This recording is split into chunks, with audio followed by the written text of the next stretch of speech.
really help you today? You mean about the hard tires that we use, yeah? You know, it's a trade-off. You know, you want to try the tires and you have one less set in the race. But we were quite keen, and Max was very keen to actually fit it for himself.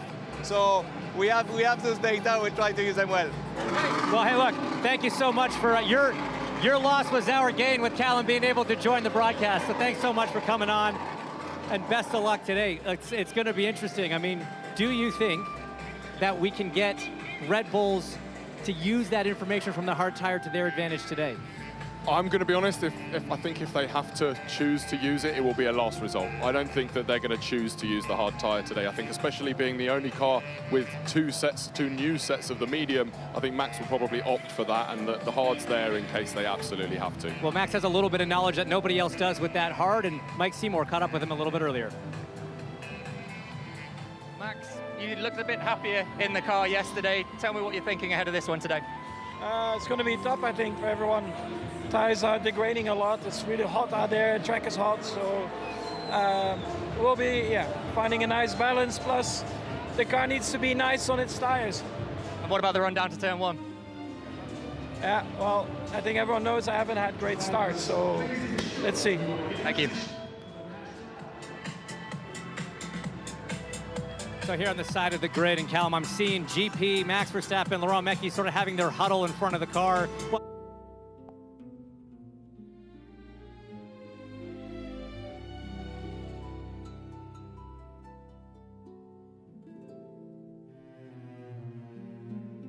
The new tires, keeping new tires for the race, it's money, because it means your degradation is 3 or 6 tenths, whatever laps they put on the tires, ahead of everybody else. So that will make a difference, and I think that was more of a strategy game than actually using the hards because they thought were good. And Juan, we talk so much about how important the relationship is between the driver and the race engineer. How much more trust do you really have to have in each other on a day like today when the strategy is so up in the air? Well, I think if you're Max, you're really comfortable.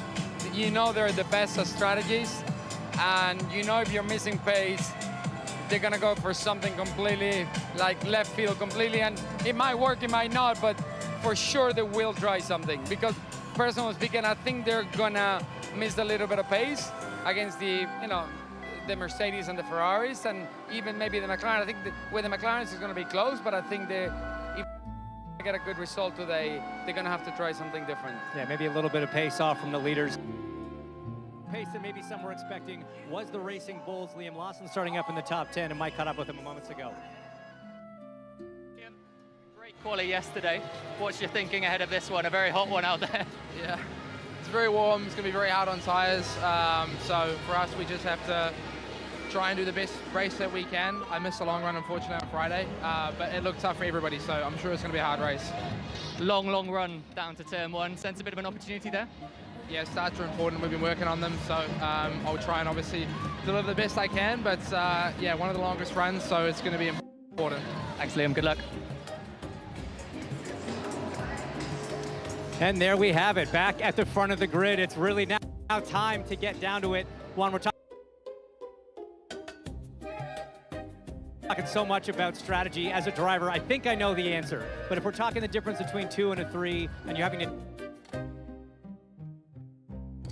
take care of tires in a 2, or you can push flat out in a 3, what would you rather be doing? If I was George, I would be doing a 2. If I was Lewis, the way the Ferrari behaves and the way they drive, they'll be going for full speed. And especially if you're going to do a 3, you need to beat him. You need to be the car ahead because you're going to do the extra stuff. So that's going to make it really interesting. The other thing that we need to notice is he was getting a brake bleed right on the grid.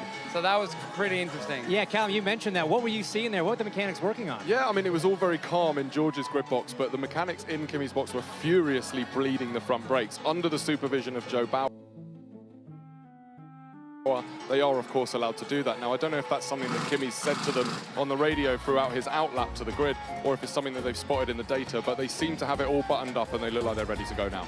It's always a little bit tense when you're having that kind of frantic work done on the grid. All right, guys, it's that time. I hate to do it, but I have to ask, predictions for the day. Am I going first You're going today? first this time. You've earned it. You've proven to be too good at this to go second. Okay, I think I'm going to say that George is going to take the win here. I think he's shown that he's really comfortable and he's really happy. I think that our finishing three will be our starting three. All right, finish as they start. I would say McLaren win. No, but McLaren's all going right. to be third. I think Lando's going to be third. It's going to be second. Lewis. Where's Kimmy? Fourth. Ah, okay. Is this a turn one issue? Is this just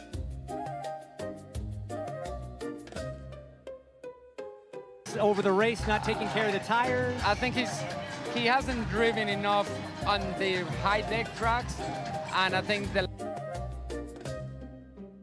lack of experience with that is going to maybe pay the price today. Do you think that George's driving style can help on these high deck situations? Kimmy's known for being more aggressive. Yeah, that's why I think Lewis is going to have to do 3 as well. All right, saying that it's an aggressive driving style out of the Ferrari man. Do, eh? Yeah, I mean, look at the qualifying. He's full attack. It's a lot harder into the corners. He's asking a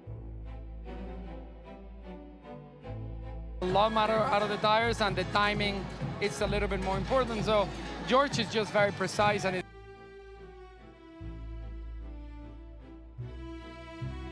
very, very conscious and very methodical about it. And if you are George, you're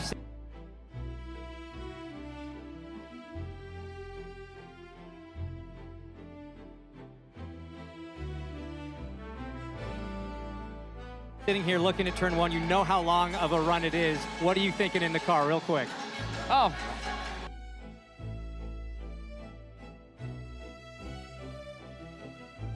Block, go right. Block, all right, it's gonna be interesting. Even a block might not be enough. We've seen some incredible runs down to turn one here in the past. Anybody on the second row, certainly a contender.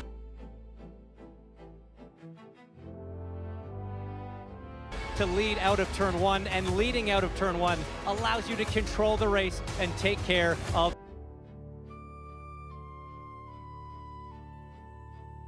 those tires. Thank you so much, Callum Nicholas. Thank you, Juan Pablo Montoya, and thank you all for watching your pre-race show on F1 TV. Let's head up to the booth for the start of the race.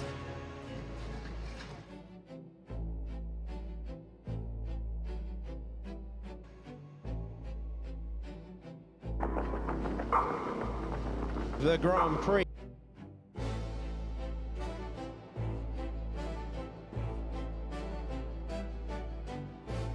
of Barcelona and Catalonia.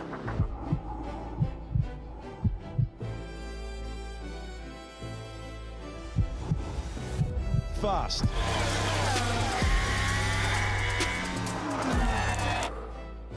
Technical. An engineer's paradise. A circuit that doesn't just test drivers,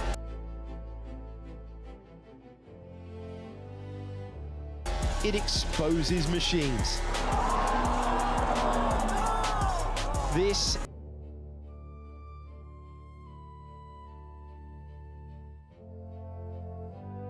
is where Formula One cars first revealed themselves for 2026. A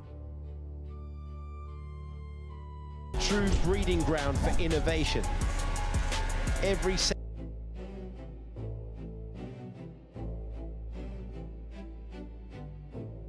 demanding precision. Every lap writing more data. This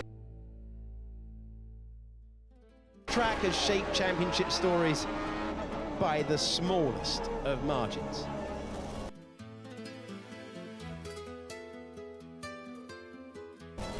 Sometimes everything changes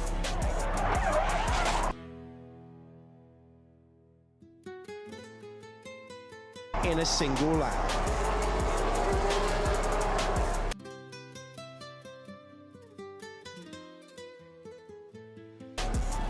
And from the chaos, history is born. Barcelona doesn't just reward speed. Around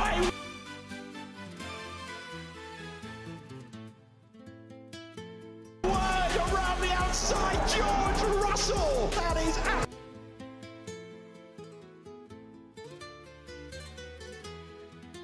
absolutely incredible stuff. It rewards opportunity. Fast, technical, unforgiving. This is Barcelona.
It is time to go racing in Spain. Today, the Formula One World Championship moves to Catalonia for round 7, and the stakes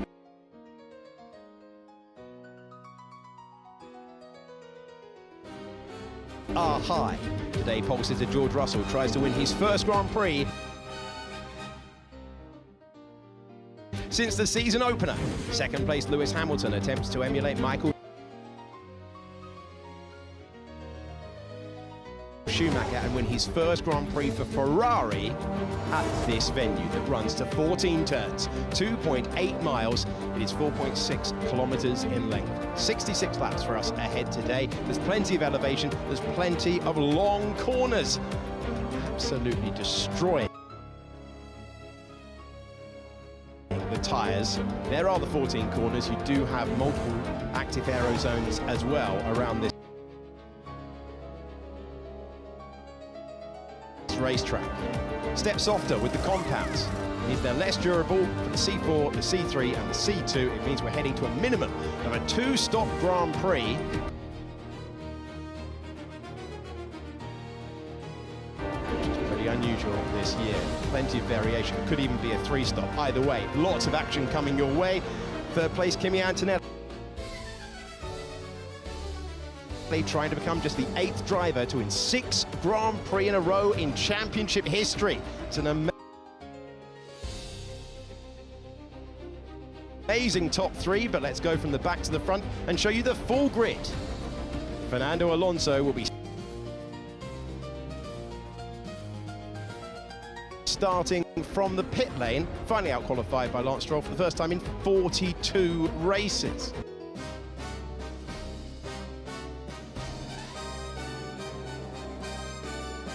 Valtteri Bottas is in 20th. Sergio Perez finds himself as the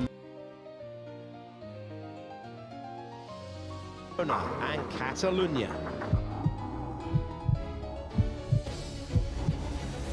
Fast.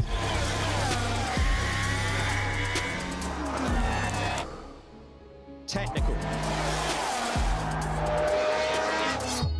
an engineer's paradise. A circuit that doesn't just test drivers, it exposes machines. This is where Formula One cars first revealed themselves for 2026. A true breeding ground for innovation. Every sector demanding precision. Every lap writing more data. This track has shaped championship stories by the smallest of margins. Sometimes everything changes in a single lap. And from the chaos, history is born. Barcelona doesn't just reward speed. Oh my word, around the outside, George Russell! That is absolutely incredible stuff! It rewards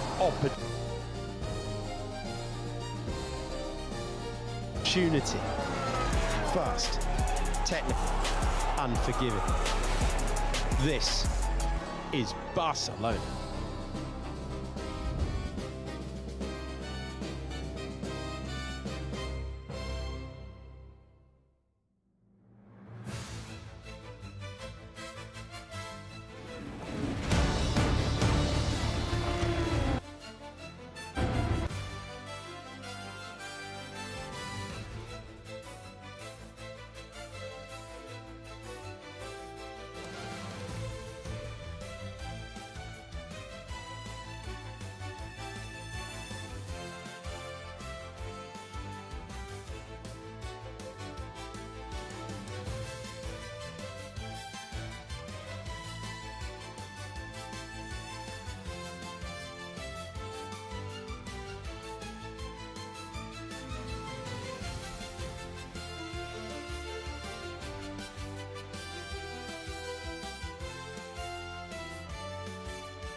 It is time to go racing in Spain.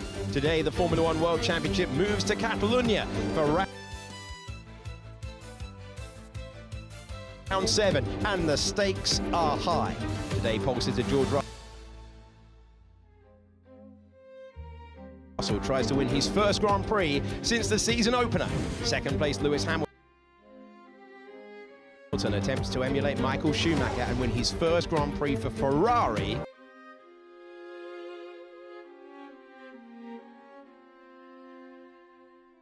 At this venue that runs to 14 turns.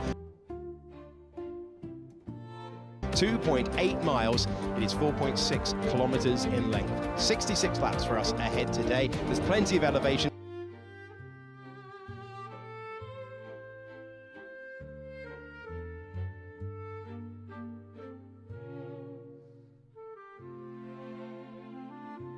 There's plenty of long corners. Absolutely destroying the tyres. There are the 14 corners. You do have multiple active aero zones as well around this racetrack. Step softer with the compounds. It means they're less durable for the C4, the C3 and the C2. It means we're heading to a minimum of a 2-stop Grand Prix, which is pretty unusual this year. Plenty of variation. Could even be a 3-stop. Either way, lots of action coming your way.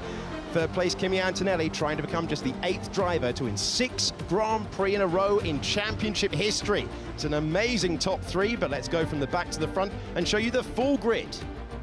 Fernando Alonso will be starting from the pit lane, finally out-qualified by Lance Stroll for the first time in 42 races. Valtteri Bottas is in 20th, Sergio Perez finds himself as the lead Cadillac once again. Alexander Albon is next to Esteban Ocon, both of them struggling for form over one-lap pace this year. Next is Carlos Sainz. scored points in his home Grand Prix 10 times. Big task to do it from 16th. Oliver Behrman is 15th on the grid.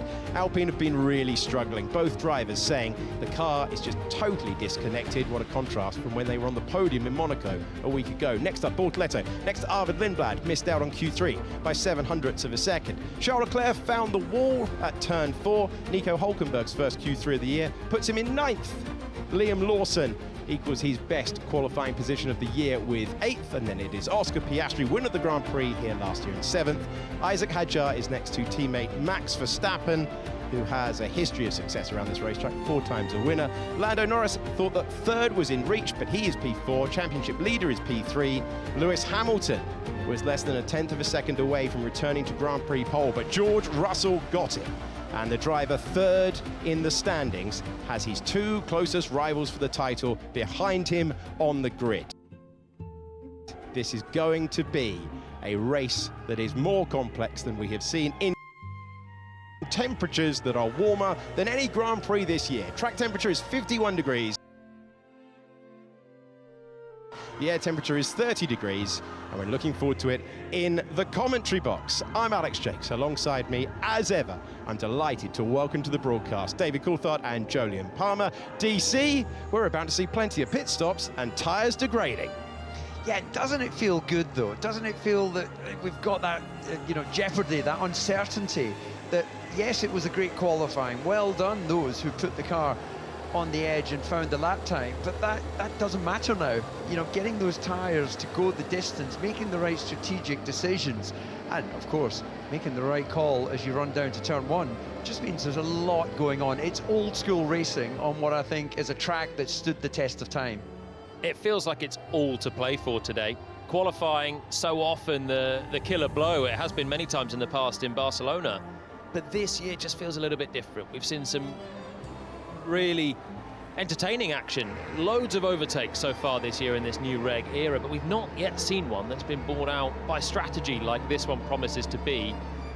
Mercedes 1st and 3rd, with Hamilton looking quick again in 2nd. You've got 2 key parts: the race start with a really long run down to the first braking zone, and then, as you say, DC, the strategy to play out over 66 laps. It feels like the sort of one we're not going to know who's in the pound seat until late on in the race, when all the strategy options have unfolded. It is nearly time to send the cars from the grid to the formation lap. The 36th time that we've run a Grand Prix around this configuration. The first time it's been known as the Barcelona-Catalunya Grand Prix, and immediately something to remark upon on the front row, a difference in starting tyre between George Russell on the mediums and Lewis Hamilton on the soft tyre, which should be the grippier tyre, which should give him a launch off the line that is theoretically better to compensate for being on the dirty side of the grid. Yeah, that is interesting. And how long can he take that tyre into this Grand Prix? Deg was showing up at about 3/10 a lap. It tends to be better on race day than the predictions from Friday long runs. A very long time Hamilton sat on the grid before being comfortable with his start procedure, which is ever more complicated this year, Jolyon, over what we would have raced with. It only ever gets more complicated in this world, doesn't it? But yeah, getting the turbo spooled, getting your energy levels, the battery to the perfect level, you've got a longer time to pick up some revs to make sure that's all happening, and then get back to your basics of a clutch drop and a throttle blend in to start deploying all of that power down to the rear axle. I like what Ferrari have done here. Hamilton on softs, it's punchy. He'll have more grip off the line. He's got a golden shot to take the lead in what we already know is a fast-starting Ferrari, and then he'll be pitting early and defending that from the front. That's the game plan for Ferrari. And watch out for Verstappen too. He will go aggressive. Here we go, softs with Max, 5th on the grid. The car directly ahead of him will be the championship leader, Kimi Antonelli. And if I'm Kimi, I don't want to hear that you got Max starting 5th with a long shot, with a big slipstream of chance, to take loads of risks with a driver that he knows will have to be cautious. Yeah, well, very tellingly though, speaking to Max ahead of him going to the grid, he felt the need to remind us of his starting issues, and he didn't seem that punchy. I thought he would have been thinking a world of opportunity for me to go all in to turn 1, but it sounded a bit more reflective, so let's see how he gets off the line.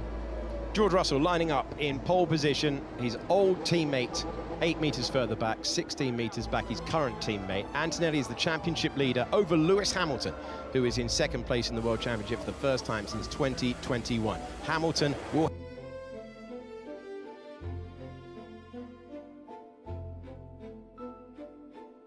have the grippier tyre. Remember, it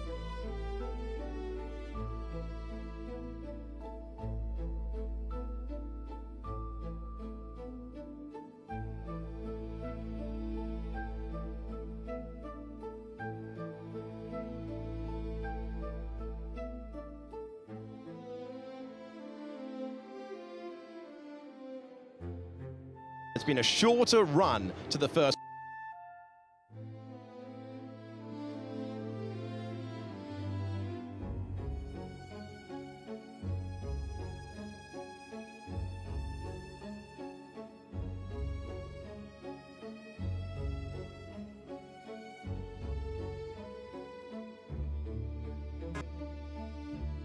Kind of no sign of a move coming for Charles, but suddenly thought by the time Oscar hit the brake.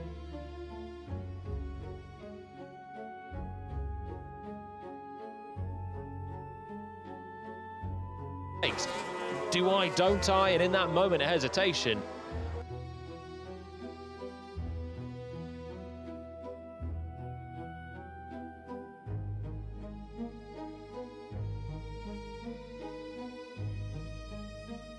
oh, he was so close to rear.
Ladder, how's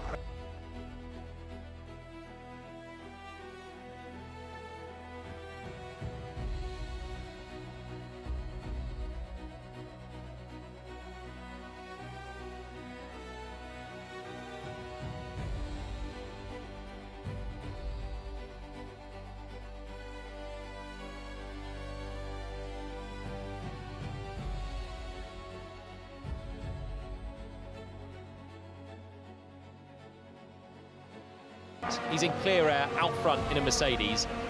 It's not looking like it's an easy day for these Pirelli tyres. We knew that was the case. It looked pretty bad across the board. No one's choosing to pit. It's a long pit stop here. It's 23 seconds in clear air because it's so quick coming through the final corner.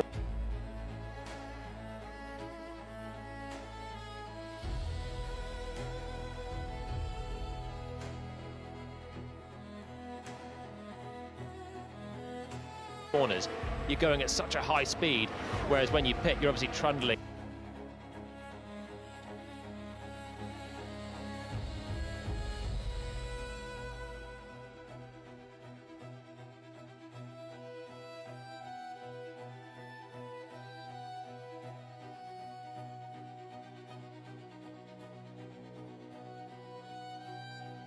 Nice, how's the tyres?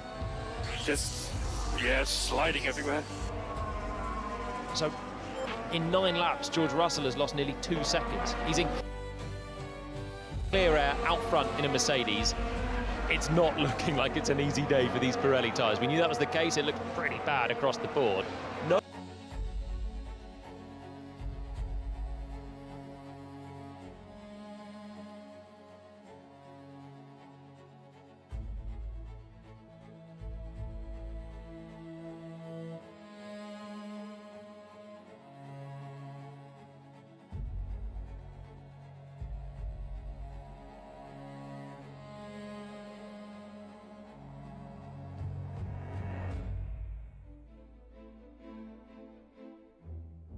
At an 80 kph pit lane speed limit, but if you pit, you're going to go fresh tyres, you're going to have a huge undercut opportunity, but you'll still come out in dirty air, and that's the balance now that everyone is treading.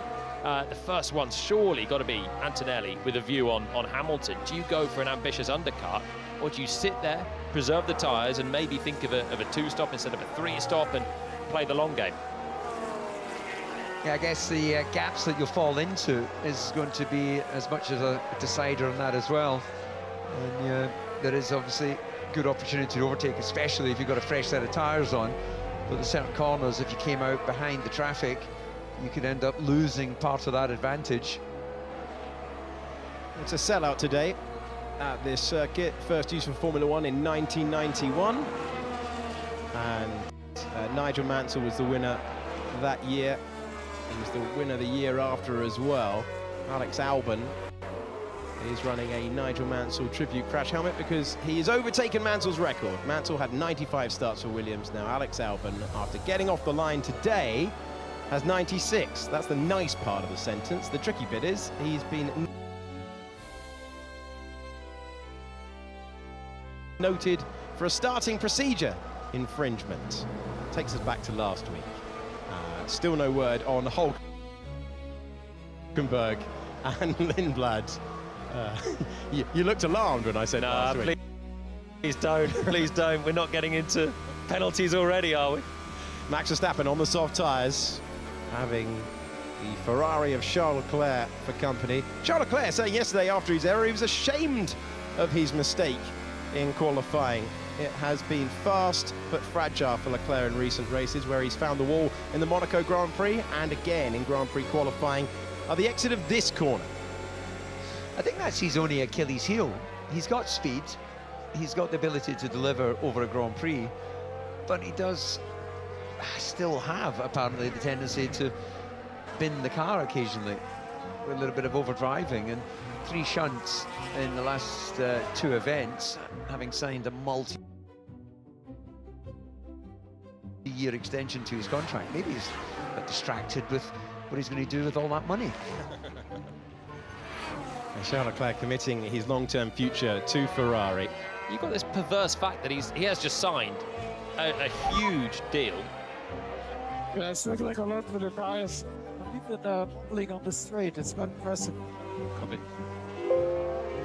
What?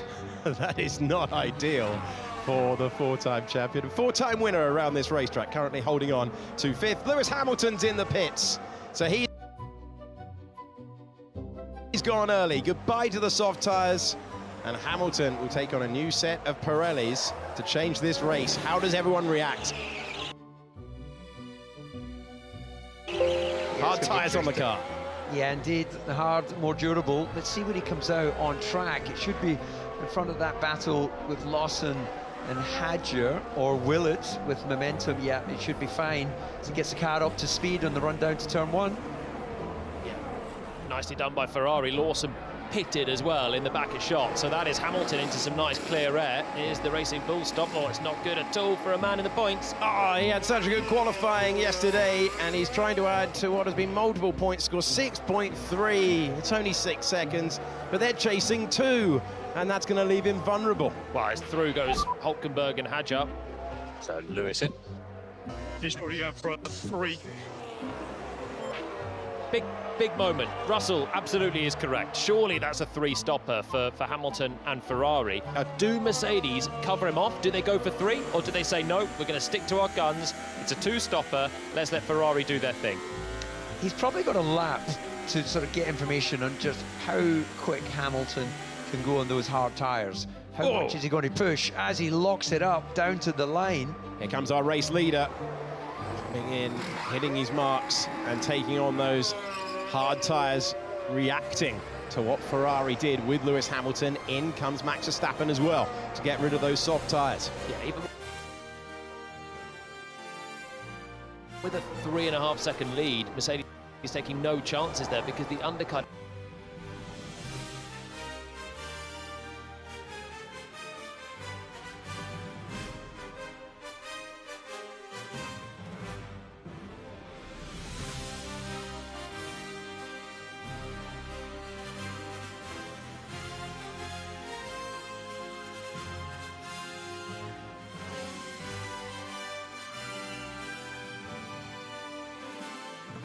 It's going to be so powerful because the deg is so high, so you start running around on 12-lap-old tyres. It's not great. Russell does have track position. Russell is out at turn 1 ahead of Lewis Hamilton. They reacted at Mercedes, and that was key. You wouldn't want another lap, though, would you? They had to do that. That's how powerful the undercut is there. Hamilton much closer, both out on the hard tyre, so he's covered off. Those hard tyres aren't fired up fully for Russell as well until he goes about halfway round the lap, but he does have track position. And that lead evaporated. There is Hamilton having closed the gap by starting his pit stop sequence 1 lap before Russell, and Mercedes read the data perfectly. They've covered off Ferrari. Yeah, I'll be interested to see what they decide to do with Antonelli, because he was running in the dirty air of Hamilton, but been able to stay close, but he'll drop back the longer he keeps running on those older tyres. But if I'm Antonelli, keep me out. Please let me do something different to the top 2 that have just pitted. If he pits now, he'll fall into sync back into 3rd place. Probably he's going to get is this. McLaren will pit Norris, and that's going to force the issue potentially for Antonelli to stay out but lose track position.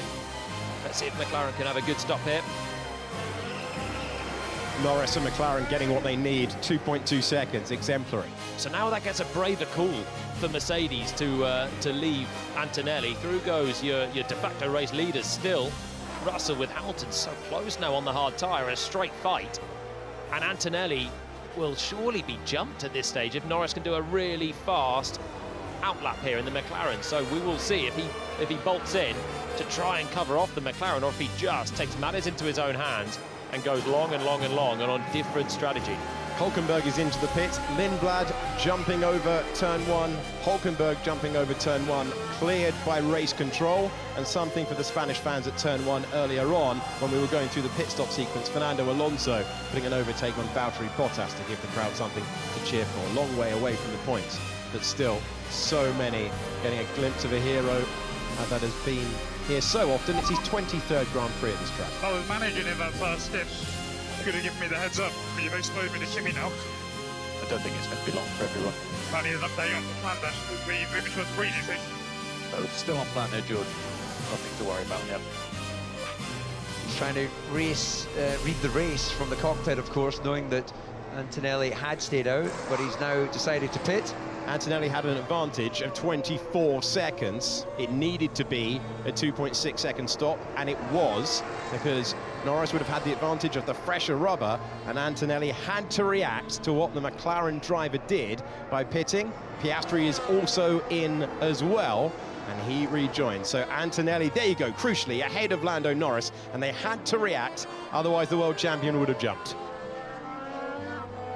Yeah, Norris will be a little bit closer than he was. Having made this pit stop a lap earlier, so are these fresher tyres going to improve his fortunes? Will he be able to push on to the back of Kimi, or will he just eke his way and use the advantage that they seem to have in their long run pace? No one is able to extend this first stint. You've got the car's full of fuel, you've got high temperatures, deg just getting worse and worse, that even Charles Leclerc now with track position doesn't want to do something too different, because he's just going to lose way too much pace. 24-0 basically for Leclerc. on the last lap. That's 2 seconds slower than his teammate on fresh tyres. And box Charles box, we have the gap to cover Piastri. We don't care about Piastri. Let's look further ahead if we have the pace. Okay, let me know on flat. We stay out this lap then, stay out this lap. Always seems to be a consultation between driver and engineer and strategy department, and those tyres do not look in the best of nick, but Charles Leclerc goes around again. I mentioned that point because sometimes with other teams it's way more of an instruction to the driver. Hadjar is being called to the pit lane by Red Bull. Hadjar, who lost a lot of positions off the start line. Gearbox issue for Lance Stroll. He's the only retirement of the Grand Prix so far. George Russell will have the lead when Charles Leclerc is eventually called to get rid of those medium tyres. But again, as Pirelli suspected, start of the weekend, before we'd run a lap, soft and the medium, no real difference, both falling away dramatically. The hard is the more durable tyre. If the hard isn't durable, we are in for so many pit stops, as we see. Bortoletto is the driver who has been timed at the bottom of your picture. Hulkenberg is the driver in 12th position. Colapinto in 13th, and it's Gasly, and Bortoletto dropping down the order, having made his stop.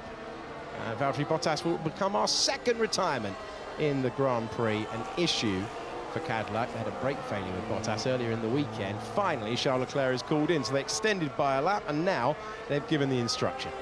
Yeah, it felt very much like it was the race engineer agreeing with the driver, and then strategy have gone, you do realise you're losing 2 seconds a lap to what Hamilton is delivering on those fresher tyres. You just cannot afford to give away that amount of lap time.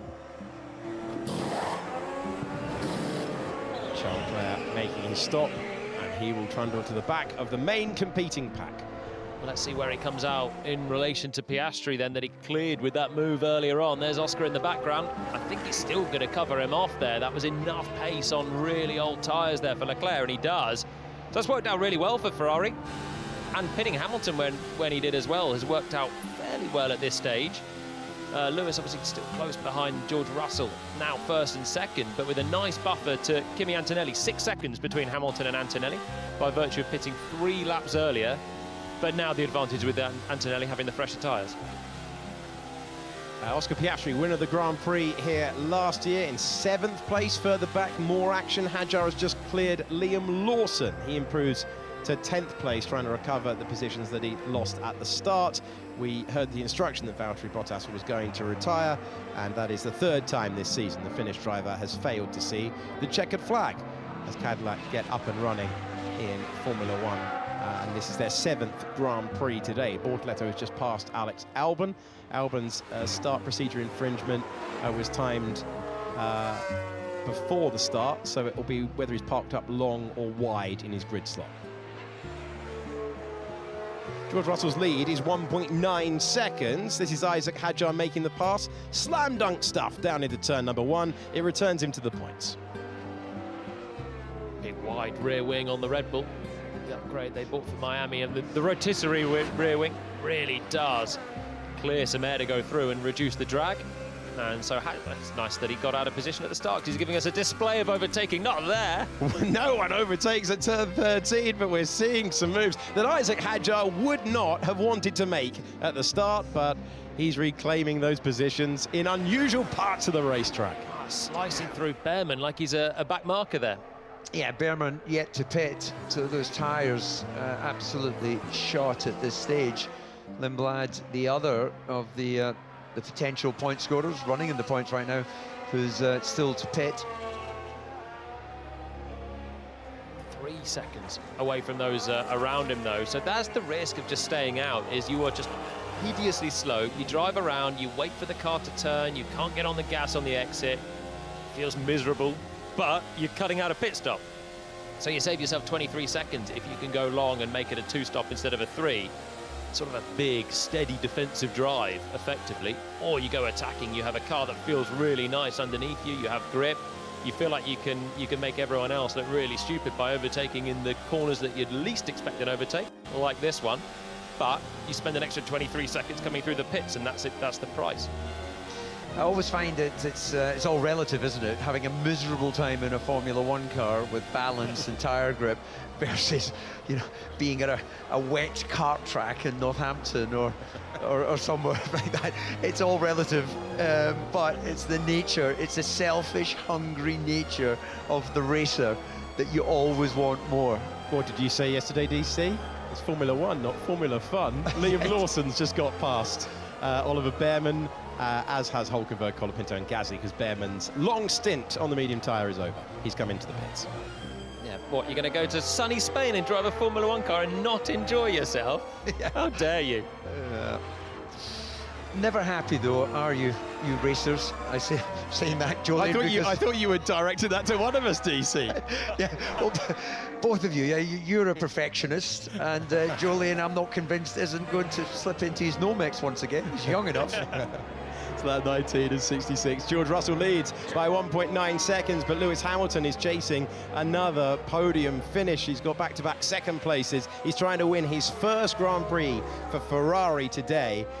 Resurgent Lewis Hamilton compared to last year, where he endured no escaping it. Worst year of his career, wasn't on the podium once. Unthinkable for the driver who started his F1 career with a bold move on Fernando Alonso into turn 1 of lap 1 back in 2007.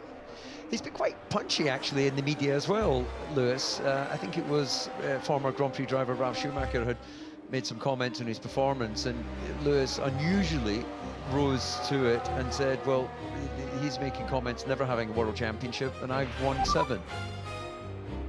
Okay, Frank, this is an instruction. We need to switch cars into turn 1, please. Switch into turn 1. Switch cars? Hayfer, do it into turn 4, please. Turn 4, switch the cars. That's right. Still pushing.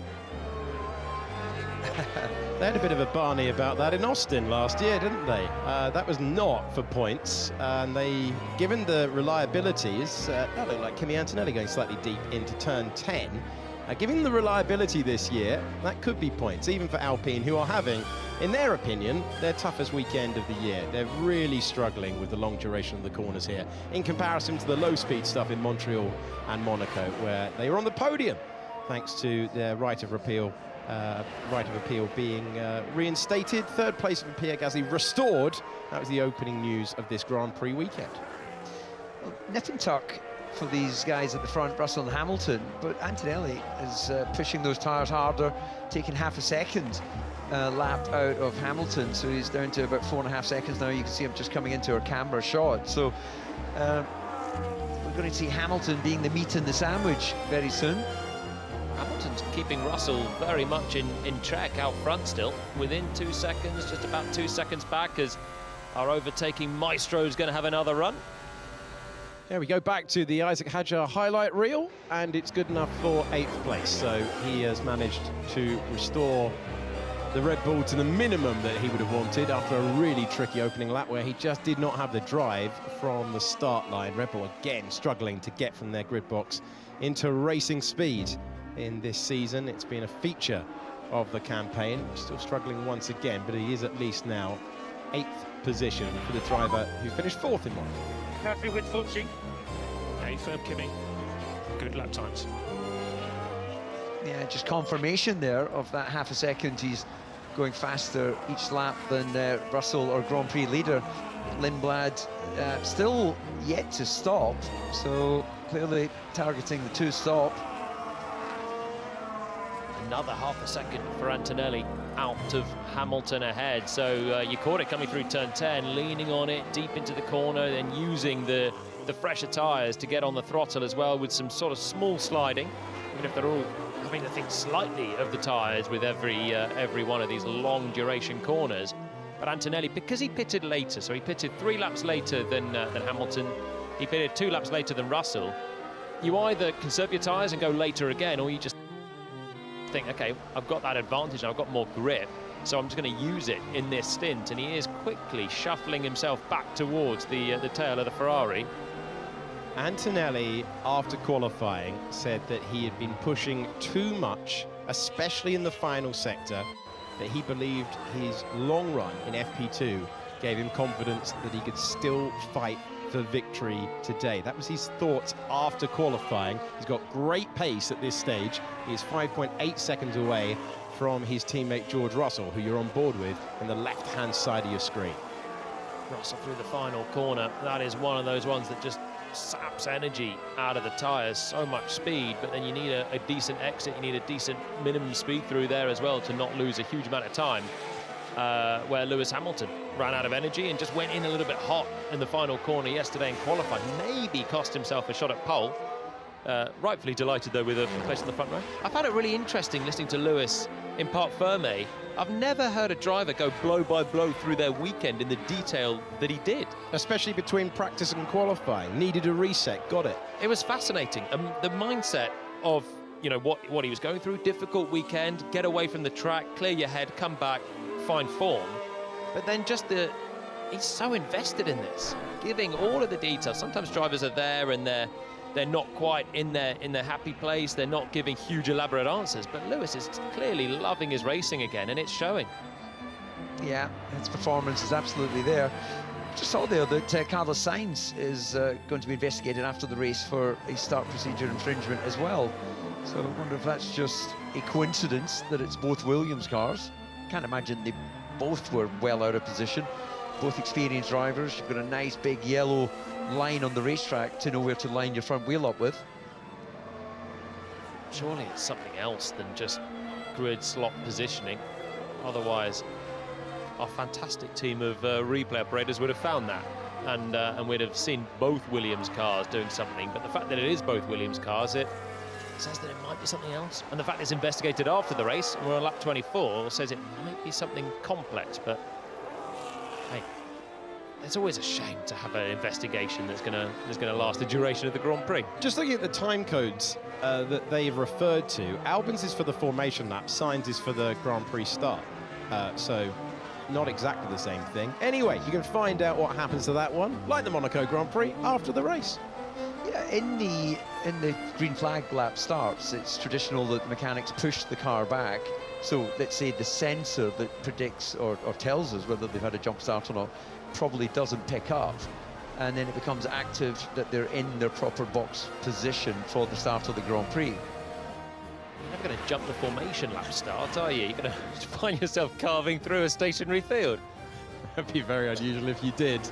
Okay, really important battle now between Liam Lawson and Nico Hülkenberg, who's in your picture at the moment, and you're on board with him on the left-hand side. Lawson trying to hang on to the position. Gasly is going to join this battle as well. It's for the best of the rest positions now that Hadjar has restored himself to 8th place, and they're chasing the final 2 points paying positions. I can tell you, Lawson is running to time. He's running to an instructed time from his engineer on the radio. He said, I can't go any slower than this. I know I need to look after the tyres, but I can't go any slower than this. And that is why there's a queue of cars behind him. Yeah, it was blocked off the attempt by Hülkenberg a little bit late into turn 1. Right on the brake, dangerous. Yeah, if you get a replay of that, you're allowed to make one change of direction to defend. You're certainly not allowed to move in the braking. I guess you could claim that he just really needed an early apex. It's almost like you've been in a meeting with the stewards before, DC. You've got to try everything to avoid a penalty and try and keep a straight face while you're saying it. Lando Norris is being told that McLaren are happy with the lap time and that they are going to their target lap. It's not a bad lap time for Norris. He's the fastest man of the top 5 drivers, and he's also going with Antonelli to the back of the top 2 as well. So the gap's really tightening. Russell had caught some traffic. He's just cleared Alex Albon. He's got Ollie Behrman to lap as well coming up. So that's 18th and 17th position, and he's still got Hamilton, Antonelli, and then Norris here, all with a long shot. Let's see, when we go through the final corner, you look up the road, there's your race leader with Lando. So it's going pretty well for McLaren here in terms of pace. Can they just close up and make something work in the pit stop? Nice shot of your top 4, isn't it? Sweeping through the S's at the start of this. All trying something different, as we can see Alex Albon is the driver making way, and he will get the blue flags. has to respond to them as the field make their way through.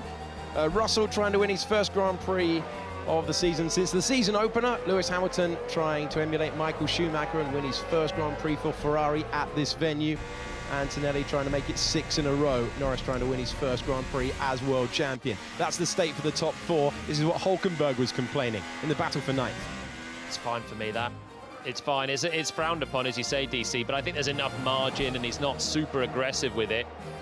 It's maybe a sort of warning, slap on the wrist style, but it's not a penalty to me, that. Yeah, it was, Hülkenberg wasn't right in the passing zone.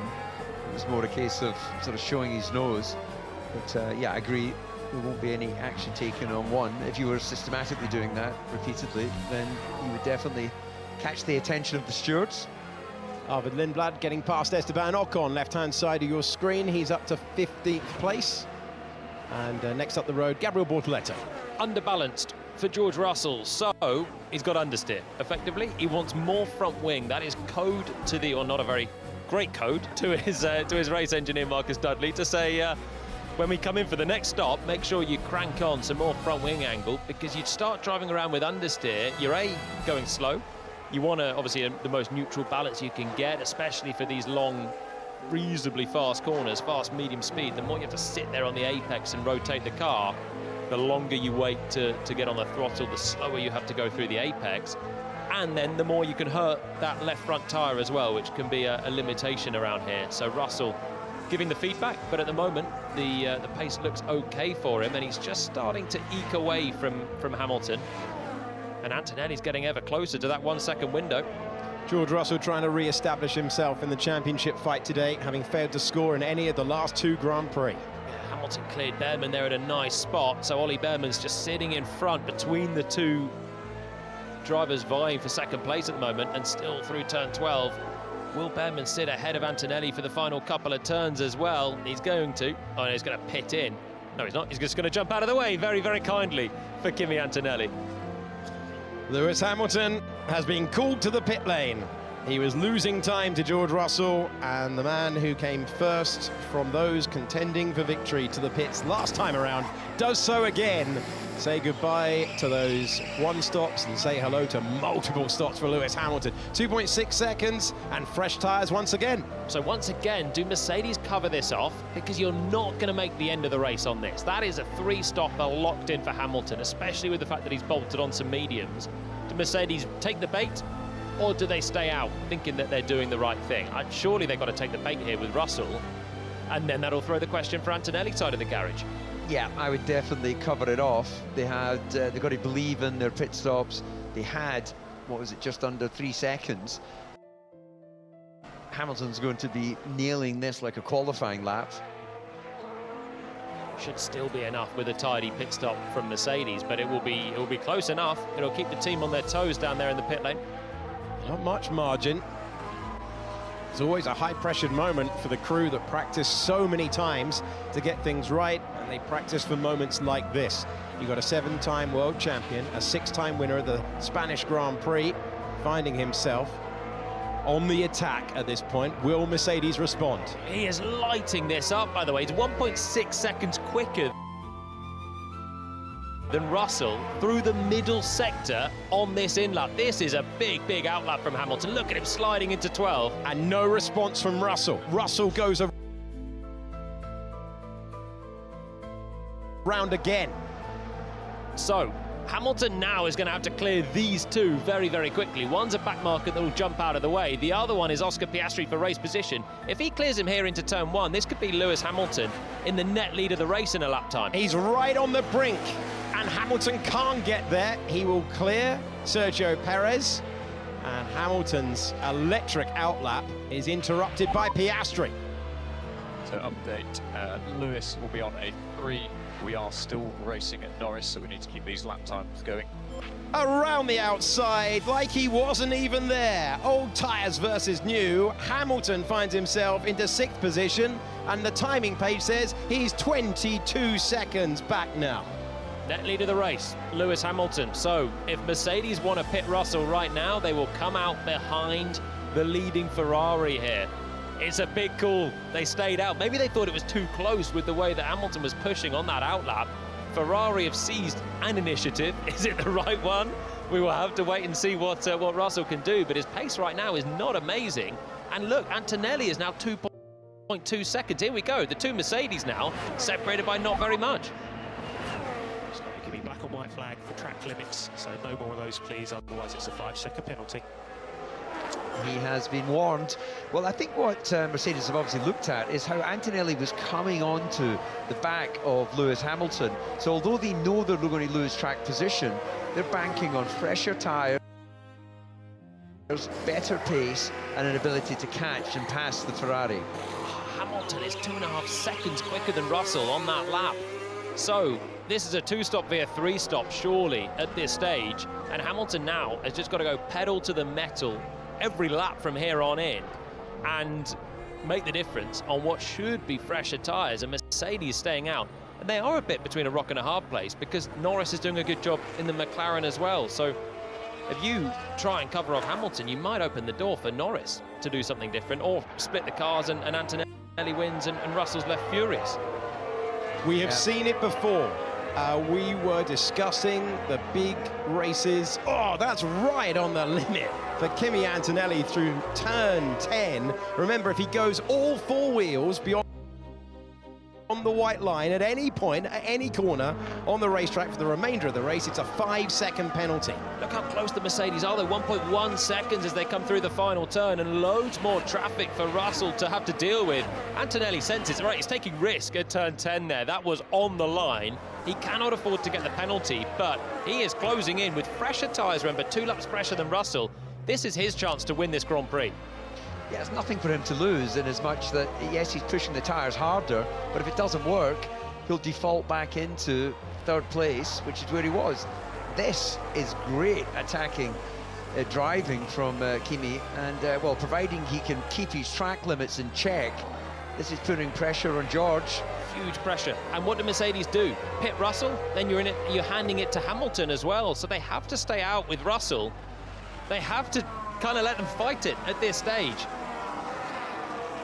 It is a fascinating moment in the destiny of the Formula One World Championship. Mercedes, for so much of the season, were 1 and 2. Lewis Hamilton climbing to second place in the standings as a result of his second place in the last Grand Prix, a Grand Prix that George Russell did not score points in. Sainz does not get out of the way at turn 10, so here we go then. Russell having to follow a slow, heavy Williams as a lap down through 12.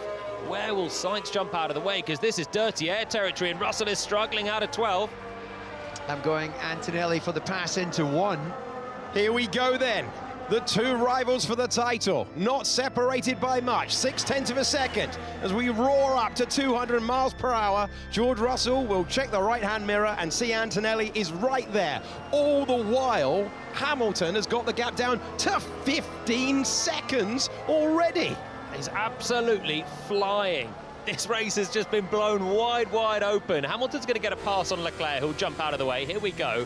Meanwhile, I think Russell was using energy from his battery there to make sure he stayed clear of Antonelli into turn 1.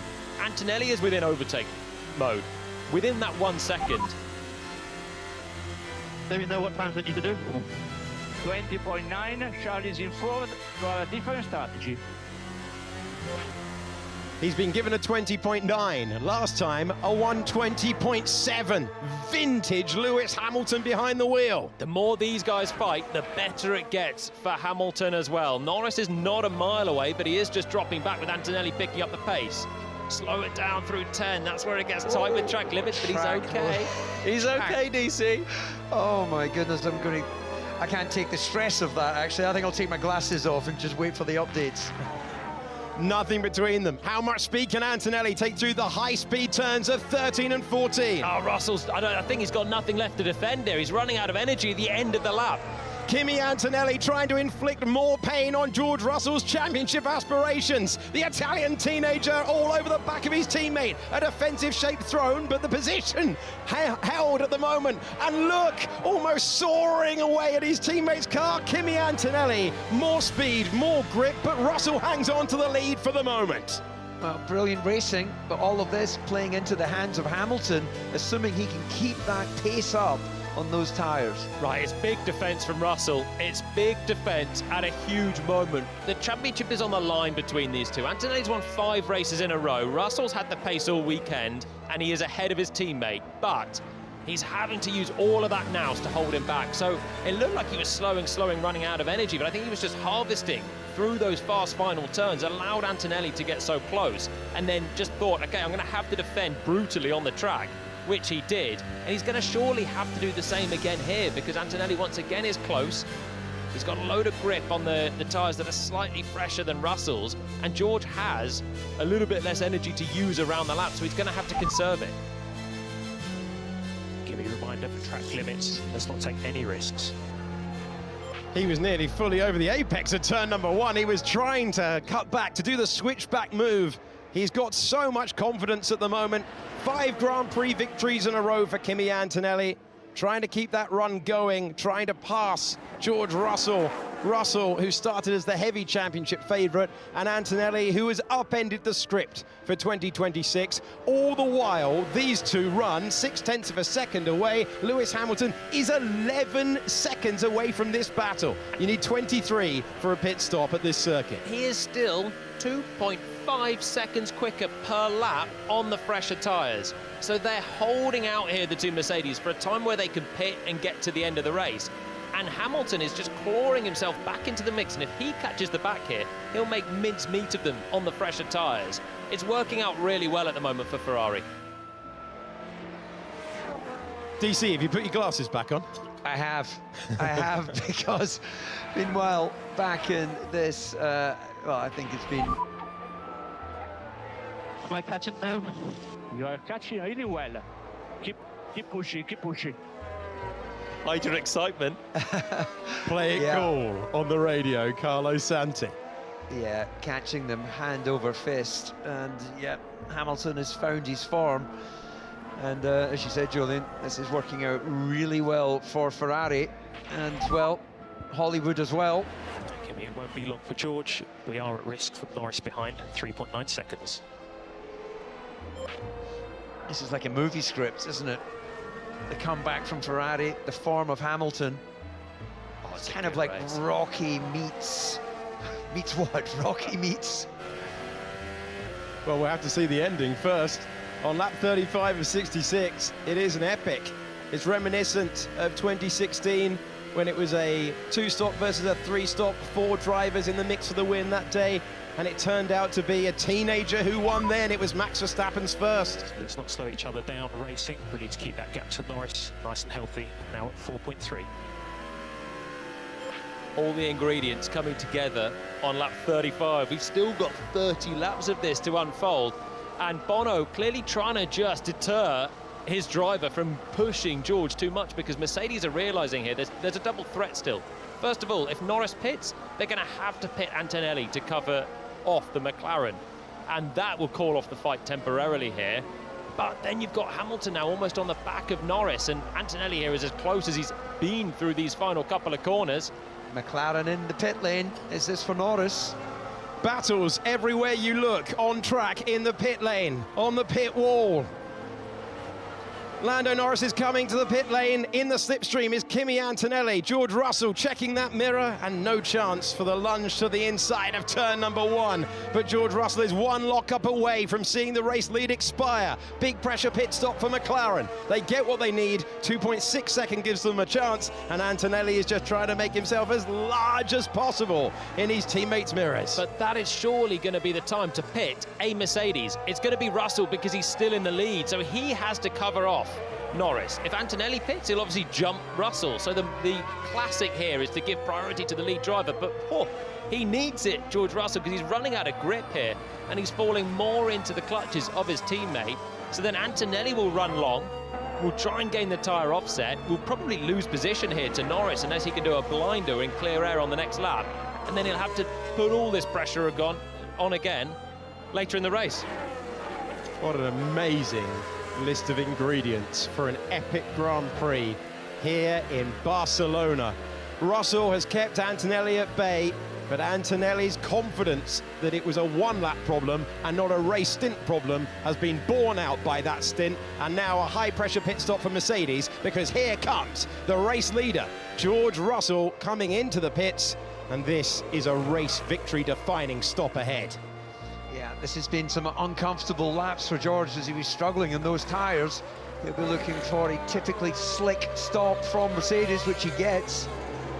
See them go for a front flap change as well as he came in. It was either so seamless that I missed it, but out he goes. So Hamilton is miles ahead. After all of that, Lewis Hamilton is 4.7 seconds off the back of Kimi Antonelli. No exaggeration to see, as Russell covers off Lando Norris, and that's crucial for him that he marks off the McLaren. But what pace does Antonelli have? Because Antonelli would also love to pit and come between Russell and Norris here. He doesn't want to have to pass the McLaren. It won't be long, Kimi. Got to cover Norris. Pete Bonington explaining as he goes to driver and us, and Antonelli being told it won't be long. And that's the best news for George Russell as well. You want more. Oh my word. That is a brilliant angle to show you how close Antonelli is flirting with a 5-second penalty. Yeah, and he's going to come to the pits. We can see from our commentary box, Mercedes are there nice and early. And so in comes Kimi Antonelli. It was 2.6 seconds for George Russell. He comes down to the pit lane speed limit. It's going to be tight with Norris. This has to be pinpoint. And Russell finding himself with traffic. Russell with the Haas in the way is not what he needed at that stage. 2.8 for Antonelli, but how much did the Haas cost George Russell? Lewis Hamilton to the race lead. George Russell out of the final corner, and we wait to see for Antonelli. Russell is making his way by. Watch for Norris. Norris is the driver, so Russell's through. Antonelli looks like he's going to just cover him off. It's going to be tight. Norris's tyres are fired up. He'll have better grip off this corner. It's not done yet for Kimi Antonelli. He will have to keep Norris at bay into turn 4. We go on board with the reigning world champion and use all of the energy that you've got. And he gets by. They clear the Haas. Russell maintains the advantage over Antonelli. Norris is covered off, and Lewis Hamilton leads on a medium tyre, having put together such an attacking stint. That's a lot of fun, that stint of the race, DC. Yeah, Hamilton will be loving this. He'll be on the radio saying, how big is the gap? I can play with that. Can I keep this pace pushing? His last time around, 20.9. So he's been banging in the target times, and the degradation seems under control on that Ferrari. So he's going to have to pit again, though, Hamilton. There's not a chance he can get to the end of the race on that medium tyre. The Mercedes now will go to the end of the race on their hard tyres there. So Hamilton, with the nice buffer, is going to lose it by taking a pit stop. And then he's going to have to roar up and pass them on the track. Just race guide for you, though. Hamilton's advantage over George Russell, 16 seconds. If there was a virtual safety car or a full safety car, you only lose 13 seconds when you make your stop. So an intervention there could change the lead of the race. Yeah, all the information says he'll not be able to make it to the end of the Grand Prix. But we have had the odd occasion, Monza with Leclerc, where they've managed to... We are running other 7 laps on this set. This is our race, give everything these 7 laps. It's the critical moment, we have our chance. Confirmation that they will. I was trying to conjure up a moment that he might try and hold on right to the end. I'm still in the Rocky mode, you know, doing something that no one can believe. But, well, 7 more laps and he'll be pitting. A Lewis Hamilton win for Ferrari is rocky enough around their circuit. I mean, it's on the cards. They know it, don't they? He's given himself a golden opportunity with a good strategy and fantastic pace. Leclerc could do him a favour by hanging on and just slowing Russell down a little bit through turn 12. I think he's doing that. My word, there wasn't a huge gap. That was for position. And so Charles Leclerc was entirely allowed to do that, and George Russell using the superior grip and getting through. Leclerc coming into the pits. His weekend undone by a qualifying crash. And hey, look, they're barely separated at all once again. Antonelli's 0.4 of a second away from getting overtake mode. George Russell has a 16-second deficit to Lewis Hamilton, who does have to stop again. He's been told by his race engineer, these laps will define the day. Yeah, for Mercedes right now, they don't want their drivers racing and losing time over these next few laps. It's a tough one, isn't it, if Antonelli feels he's got the pace to try and call that off, but you just need clean, fast laps to try and have as much margin for when Hamilton stops and then comes out on fresh tyres. Yellow flag. Yellow flag could change things. Now we are forecast to be battling with Lewis end of race on that 3-stop. Fernando Alonso is stationary at turn 9. Where is he? Can they recover the car? Because if they can't recover the car, look at the gap, it's 15 seconds. He's pulled to the side of the road. Race control have a call to make here. This could hand Lewis Hamilton the advantage in the race. You would lose 13 seconds with a clean stop behind the virtual safety car, which is deployed. And where is Hamilton? Hamilton has gone beyond the pits. An extraordinary moment. But that VSC is going to be out for a little while yet. Hamilton could get the chance to have a cheap pit stop, come out on fresh tyres in the lead of the race. Fernando getting out fairly steadily from another tough day with Aston Martin. There's the confirmation of how much time you lose under the safety car or virtual safety car. Lewis Hamilton is at turn 4. How long this virtual safety car is out could define who wins. It's not Spa, it's not the longest lap on the calendar. He'll get another chance to come in soon. The VSC means he won't catch a physical safety car either, so Verstappen takes the gain. 11 seconds you win by pitting under a VSC compared to pitting at full speed, and Hamilton is coming past Fernando Alonso's stricken car now. If Ferrari were excited before, they will be excited even more right now. They'll be brimming with it. Hamilton is at turn number 9. The marshals recovering the car is going to define whether Hamilton gets a cheap pit stop, makes the stop, gets fresher tyres, and maintains the race lead.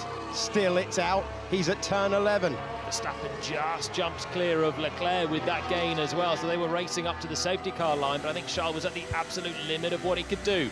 Here we go with Hamilton. Ferrari aren't out in the pit lane as yet. There would be no harm for them to be ready just in case, and they are moving. Ferrari are coming to the pit lane. Here they come. This is what they dreamt of. This is the exact scenario they were looking for. And he is going to get the benefit of coming in, changing tyres whilst everyone is at restricted speed, and that will gain him enormously.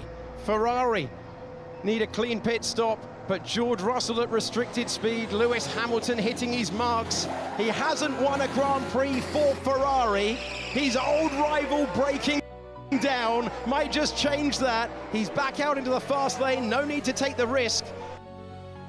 And George Russell is making his way by, but Lewis Hamilton is clearing onto the circuit, and we are now racing to the control line at reduced speed. Lewis Hamilton's looking for the white line that defines him as the race leader. And now the VSC is ending. That couldn't have been better for Lewis Hamilton, who has the freshest tyres, a very fast car, and as we go back under green conditions, oh, that was seamless for him. And you are in front. The news that he dreamt of, the timing there was going to be everything. Fernando Alonso broke down, and in the time it took to recover the Aston Martin, Lewis Hamilton gets the benefit of stopping under the virtual safety car. He lost 13 seconds, not 23. Pumped. Lewis Hamilton. He's been on it, hasn't he? From qualifying, getting on the front row. He's been great for the last few weekends as well. All year he's been superb, second in the championship. And he leads for Ferrari with 24 laps to go. And he's got the pace. He's got the pace to bring this home. And it's going to be interesting to see what happens in that battle behind with Russell and Antonelli. But those fresh, hard tyres will just feel so sweet to Hamilton right now. Also, DC, you've got George Russell, there he is, second place, looking at the back of the Ferrari. Does he go all guns blazing to catch Hamilton at risk of falling into the hands of his teammate? Who's the bigger threat here for Russell in the big picture? Well, it's his teammate, clearly. Absolutely got to keep Antonelli behind. It will only be a small point swing, but the season is long. Lewis Hamilton has been told he's got 5 laps fresher tyres to George Russell. Kimi Antonelli finds himself behind Russell, behind Hamilton. Hamilton is second. in the World Championship in terms of points. He took that position in the last Grand Prix, and he's taking 10 points out of Kimi Antonelli as it stands. He's taking 7 points out of George Russell as it stands. Hamilton going aggressive, going for the 3-stop, and the benefit of the Aston Martin breaking down and the 10 seconds that he saved gives him the race lead on lap 43 of 66. So it's obviously a fortuitous break here for Hamilton, but it's broken the other way already this year, hasn't it? Think of Antonelli's win in Japan. Think of Mercedes in general in Melbourne. 24 laps remaining. That's the race up ahead of him. Got 1.3 behind. Well, that's the giddy up. Yeah, sorry, he's going to say that. His engineer's definitely saying, you got to go for it. He's not only behind, but he's on 4 laps worse tyres. And on a day where tyre deg is big, that's not insignificant there for Russell. So it's a double whammy for Mercedes. He was given the gap to his teammate. He wasn't given the gap to the race leader.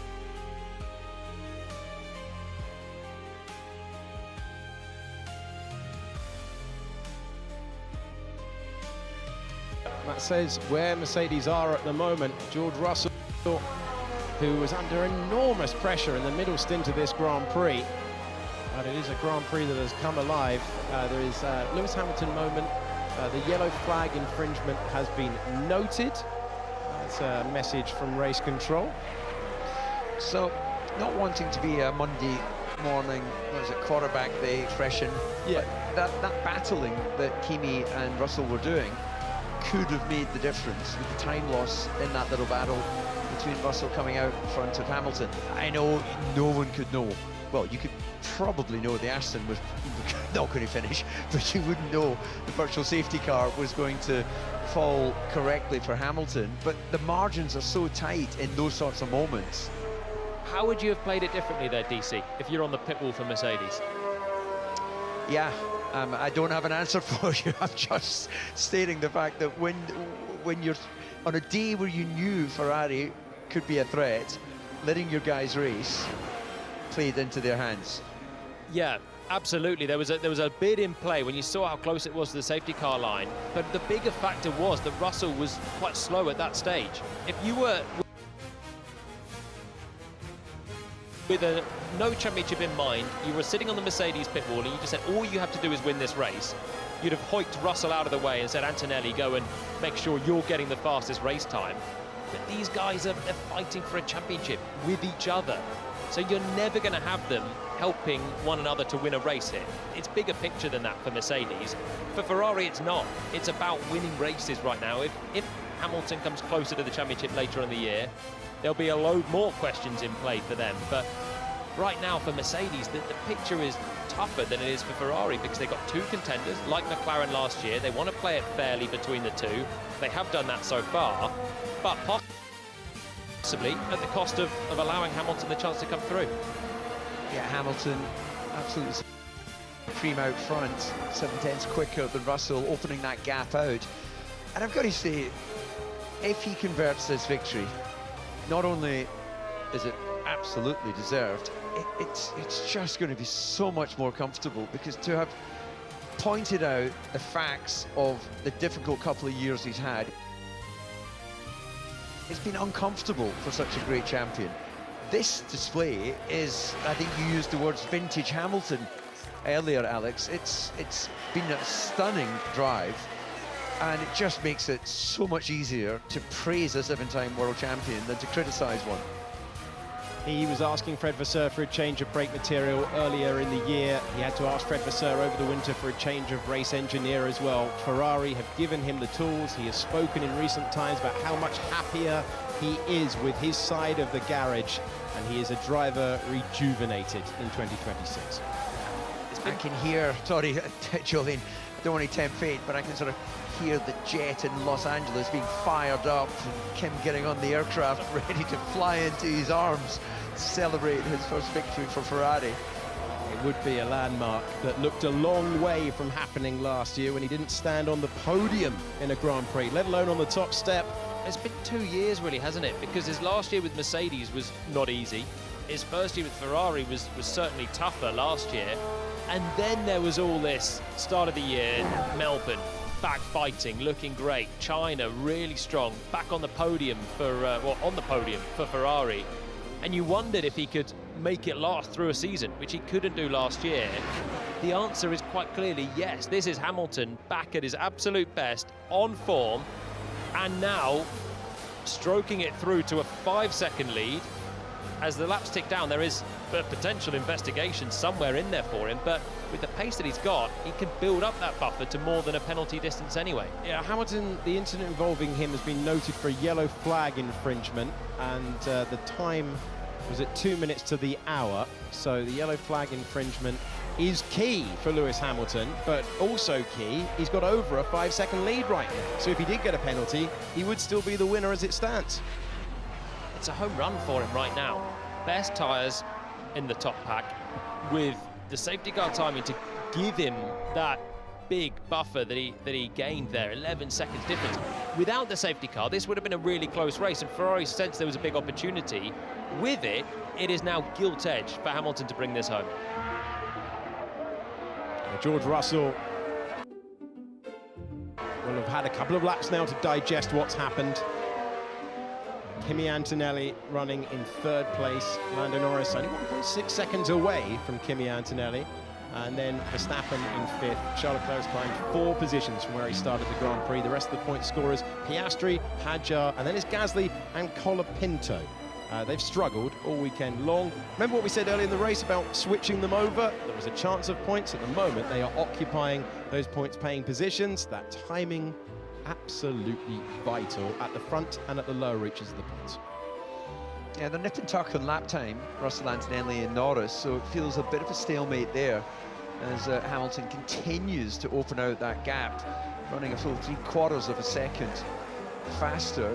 And, well, at the other end of the points-paying positions, it's a good day for Alpine out of a difficult weekend for them if they can get both their cars to the points-paying positions. We didn't really cover it off at the time, but Nico Hülkenberg retired in the Audi.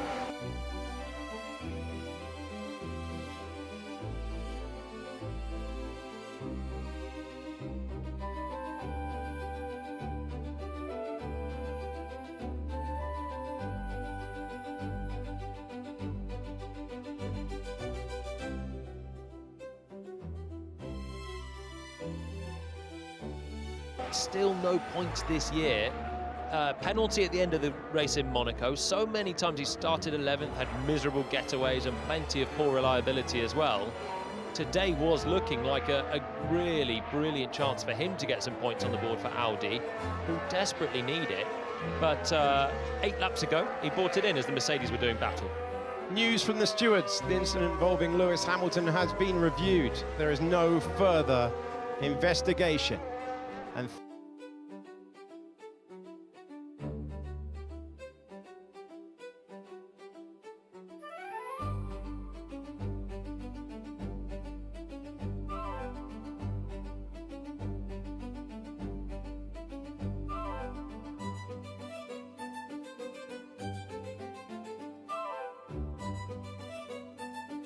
30 years on from a driver who turned out to be an all-time great with 7 world championships to his name, scored his first win for Ferrari here. We find ourselves with Lewis Hamilton staring at exactly the same scenario. He leads George Russell, his old teammate, by 6.5 seconds. Last time around, he did a 1:20.3. He is reveling in the race lead right now. He's still got a battle on our hands for second place though. Antonelli, you can see the way he was getting out on the throttle through turn 2, trying to keep your foot in, build that momentum through 2 and then 3 where you're feathering it through. And he was lighting up the rears, certainly taking plenty out of the rear axle there, Kimi, as he's homing in on Russell's second place. This is the fight. His line as well at turn 10. If you're Pete Bonington on the radio, I don't know how many times you can warn him about that track limits, but every time he goes through there, he carries so much speed in. It looks like he's sailing wide, but he just gets it onto that white line. Oliver Behrman on the brakes, takes 14th position. Makes his way through. And Landemar race is having better pace over the whole stint than the cars ahead. I just said Pete, like I had to go with them. I drop back and just go. So I can't do both, I'm afraid. So Norris wants to know if he's racing now or later with the Mercedes. There he is, behind the two Mercedes. You can see that previous shot, exactly that line for Antonelli out of turn 10. Once again, bang on the white line, maximising the track width. So if you go now, if Norris stays with the two Mercedes, he's going to be hurting his tyres. Does he play it patient? Does he drop back, save the tyres, and hope that these guys fight with each other as they did earlier on and start to fall into trouble? And that would be Lando's chance of coming through for a podium.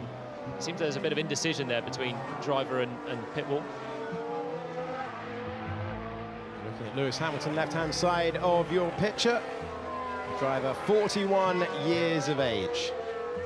Looking at another moment of Formula One history. If he can stay where he is for the final stages, he is the oldest driver to win a Grand Prix since Jack Brabham in 1970. It is not usual to run at the front this late into your career, and once a sports star, no matter how many wins they get, no matter how many titles they have, gets to 40, you know that there aren't that many moments, but Hamilton has come back fighting this year. So Lando, at the end of the race, I want to be within of KIVEE ahead. He's got 3 strikes already.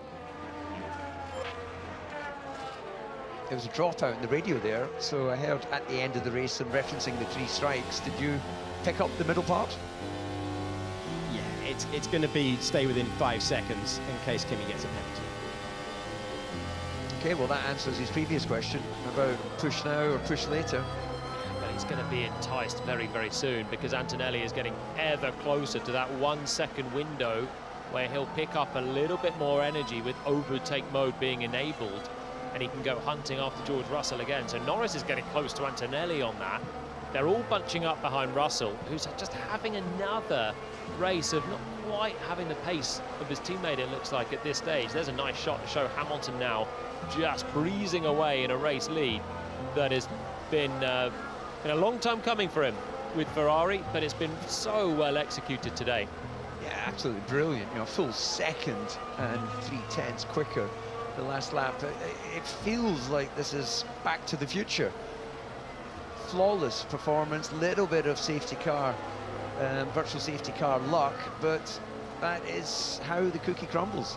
There you go, DC. You got the second movie you were looking for. Oh yeah, of course. Rocky and Back to the Future. 15 laps to go. You were doing a good job, so you can go on. You're doing a good job. You're doing a brilliant job. They were asking him to measure his pace because he was tearing away from Russell and they were worried about tyre degradation. He metered it back for a couple of laps and they've gone, you know what, do what you do best out front. He is 8.9 seconds away. Ding dong, second place here. Less than a second between Russell and Antonelli. So round 2 coming right up between the two Mercedes. Norris is going to be just desperate for something to happen so he can pick up the pieces there as well, and he'll soon join the party. And Antonelli will sense, even if he's second here, but he's beaten his teammate, this will be a huge roaring success for Kimi Antonelli. Russell from pole will have been desperate to win, to stop the difficult run of races. That's going to be going away from him with Hamilton. Gap at 0.9, 1.3 behind. I have so much more pace, Fred. Copy that, Kimi. You're not getting team orders. Confidence of that young man. It's fantastic to hear.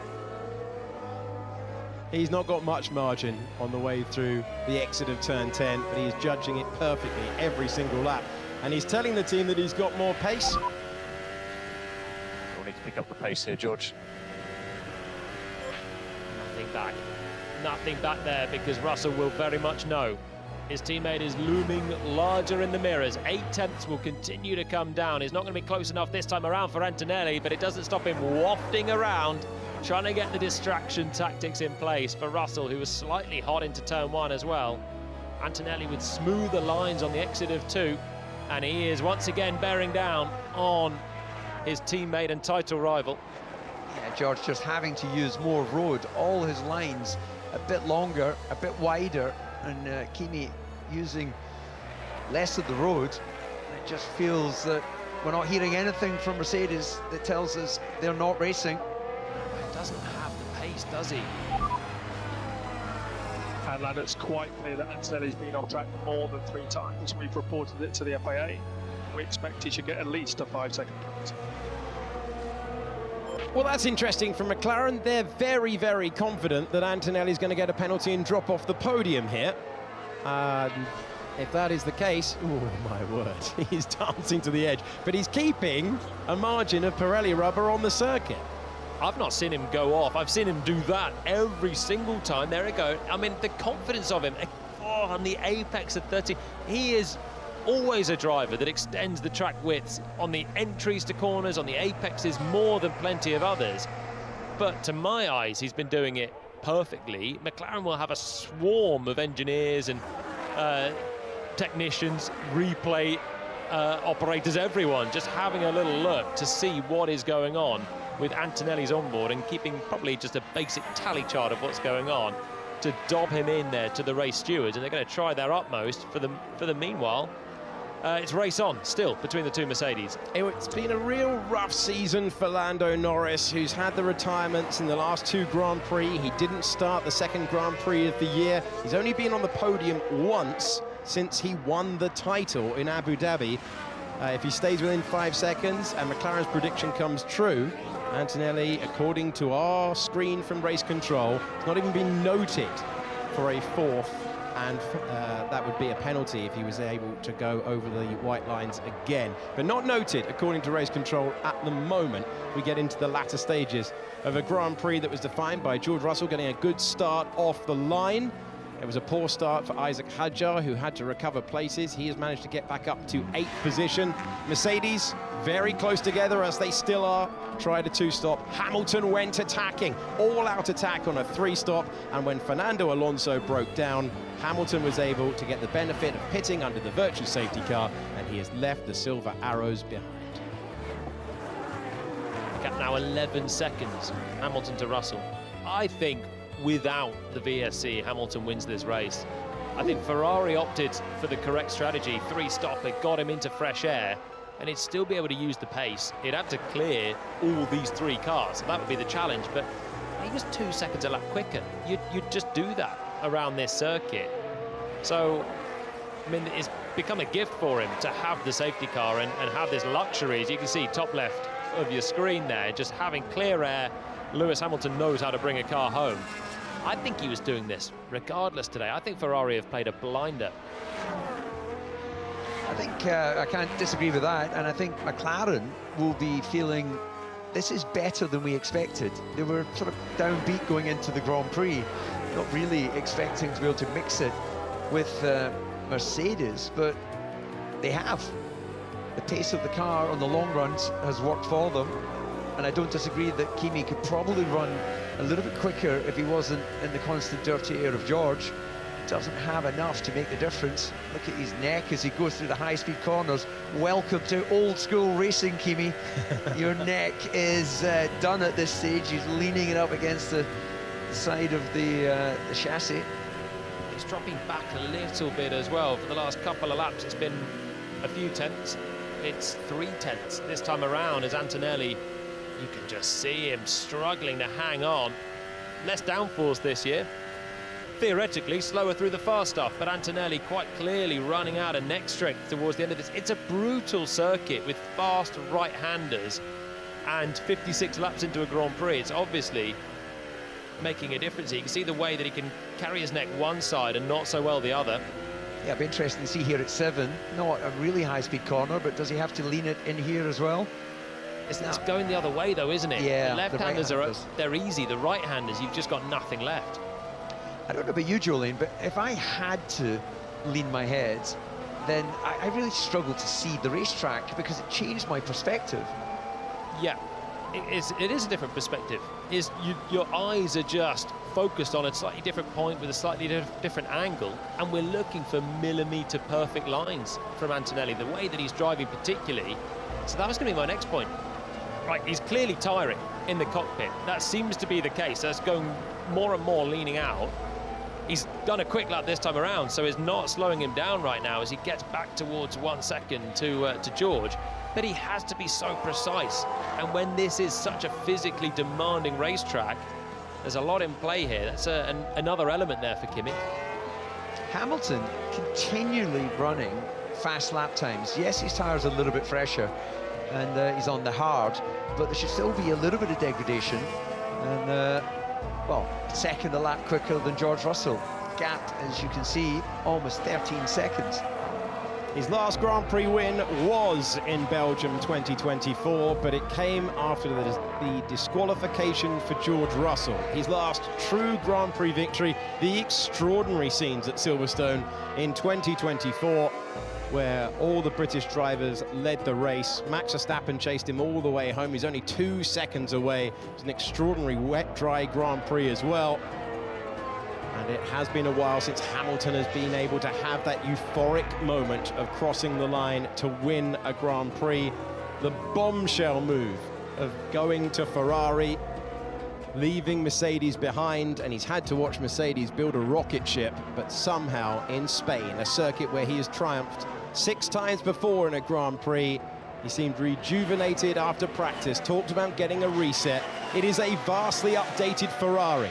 He has already thanked the team in Maranello this week for building the update, for bringing the update so quickly to the car, and it's giving them a chance to break the Mercedes stranglehold on Grand Prix wins this season. They've won every single main race so far in Formula One this season. But Hamilton's on his way to changing all of that. Still, Antonelli in the wheel tracks. Norris has decided to manage things. He's dropping back. Still no message from race control about a further ping of track limits for Antonelli, which would give him grief when it came to standing on the podium. No word from race control, but McLaren seemed confident. No word yet. Who do we think will get the vote of driver of the day? I wonder. Ferrari going for the attacking 3-stop, the 2-stop was the option taken. Antonelli is dancing on the edge of turn 10. That is surely where they'll be reviewing, but I don't think there's been anything clear-cut. There's been no oversteery moment, no worry for Antonelli behind the wheel through there. Closer again within the 1 second as he comes through the final turn. If round 2 was a score draw, this might be seconds out. Round 3 coming up here for the 2 Mercedes. Carlos Sainz on the left-hand side of your picture getting that move on Ocon. No move for second place in your main picture. And B-3 suggestion. I think where I am. Leave me to it. Russell 22-1. It's a reference to the pace of those behind, which is just comfortably slower than Hamilton's doing and is capable of in his Ferrari. 14 seconds in front with a run to the checkered flag. It's all about second place right now, and Antonelli is just not quite close enough to keep the pressure on in the middle sector. He needs to find a little bit through these turns. You've got the high speed at 9, you've got the track limits precarious corner coming up at the end of this one as well, and then if he can stay close through 10 and turn 12, the right-hander, that's where he's able to then use a little bit of energy and get closer through the fast corners and then out over the start-finish line. Well, in a week where we've seen Elon Musk become even richer, I wonder if the Ferrari share price will take a bit of a bump if Hamilton converts this victory. Hadjar coming in. Is it Hadjar who had the margin to Gasly? Back out there, 2.3 seconds. Russell knows this feeling from Canada, where for 30 laps of a couple of Grand Prix ago, Antonelli was right there, challenging him all the way. Antonelli was confident that in race trim, he would be the superior Mercedes driver, but it's one thing to say it, it's another thing to deliver it. And he is hurrying Russell all the way to the flag. For George Russell, surely this is just get any result over his teammate, who's about to see his winning run come to an end. He has to beat Antonelli today. You really feel it. 68 points between the two of them, and it's just a weekend where Russell's looked great. Took pole position comfortably, 3/10 clear of Antonelli. If he can't beat him in a race here, then I mean, you start to wonder, how do you do it? Because it's been so clean for George. He's not had such great pace today, and he's had his mirrors full of his teammate, who has just looked quicker for a lot of it. Antonelli getting out to that white line again. that's uncomfortable watching, isn't it? Especially if you're his engineer in the Mercedes team. But the pressure, George now just seems like he's running out of tyres. Oh, it really does, and this is the closest that Antonelli has been throughout the entire Grand Prix to his teammates since they left the line. And now we go over the line, and Antonelli's got an unbelievable chance here to improve. Russell chops across, the Mercedes separated by nothing. Antonelli gets ahead, and he moves up to second place in the Grand Prix to take more points out of George Russell, who's hanging it out around the outside of turn 3. There's no way by. Mercedes have history through this corner. Antonelli has the inside line, and Antonelli has passed his teammate for second place in the Grand Prix. Yeah, it was almost like George's defence into turn 1. It was like his heart wasn't in it. It was like he almost was accepted he was going to lose position. It was a little late and then very aggressive right towards the inside. He must have made a mistake somewhere at turn 12 because he lost a huge amount. He lost a couple of car lengths, which put Antonelli on his gearbox, and then beautiful racing between the two. But fundamentally, a nice move for Antonelli down the inside of 1 and then just positioning his car where he had to do it. His front wing has got the upper flap dangling. Yeah. It's broken. Yeah. It's coming off. Whoa, oversteering moment as it breaks away there for Antonelli. Yeah, that's going to part company at some point soon. I think it did. I think it did through turn 13, DC, into the gravel, and there's still a bit hanging off, but look at that. Yeah, so where was the contact? I think this has been coming loose for a few laps.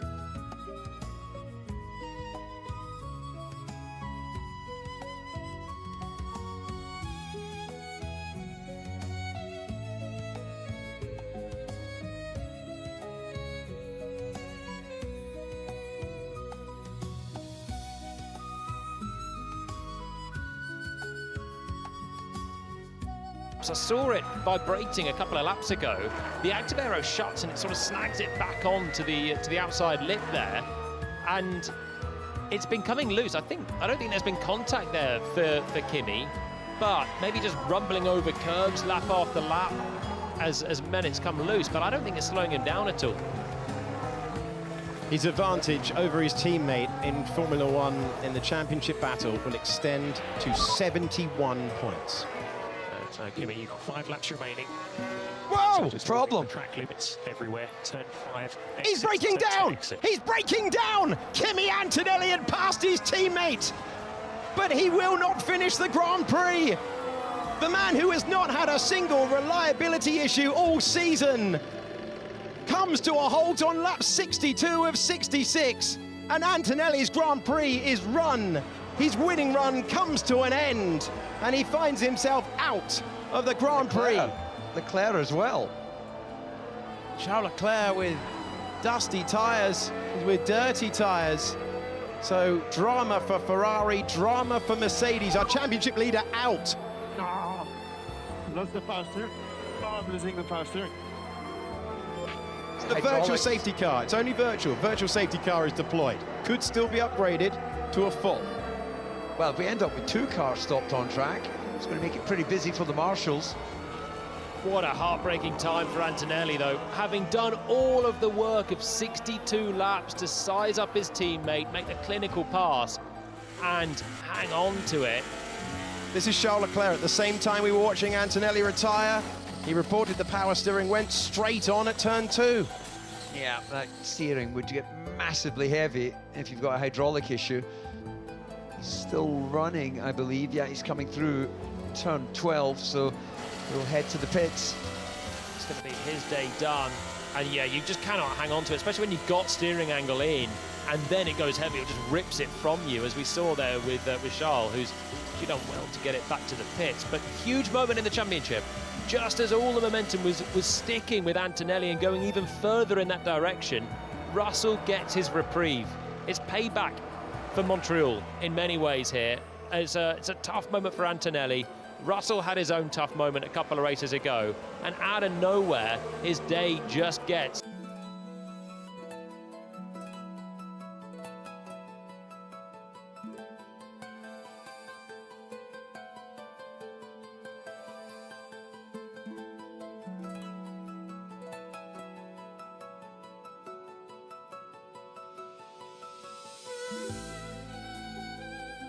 but just immeasurably better George Russell. Second place, VSC. It's a free pit stop for Hamilton if he wants it, but Ferrari don't feel the need. And it's a big one for the championship.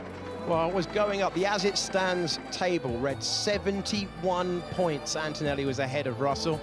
Antonelli was already losing 10 points to Lewis Hamilton. Lewis Hamilton gaining 25 on his old team with this moment. He's second place in the standings. 41 away.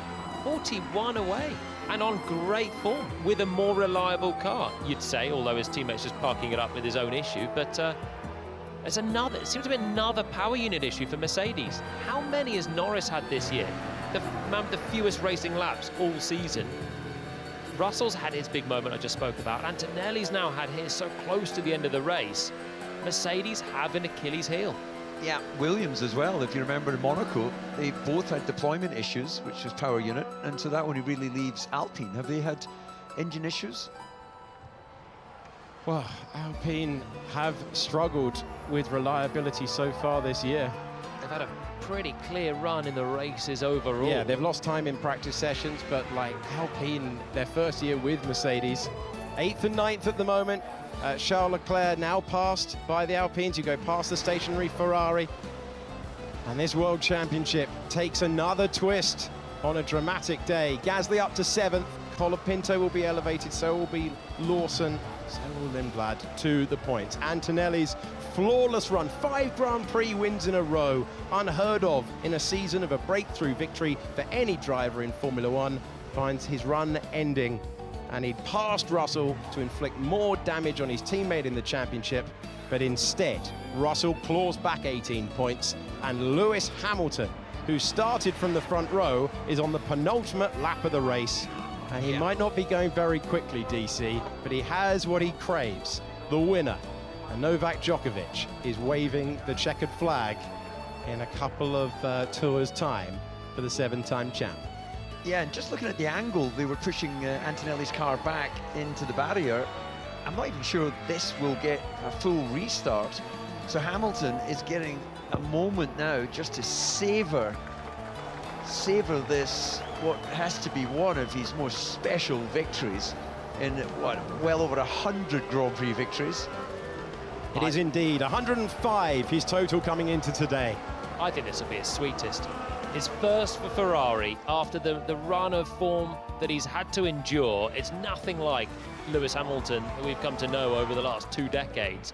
But he's back, and it's going to be just such a huge result for him, a boost to that already brimming confidence, and it's because it's so well deserved.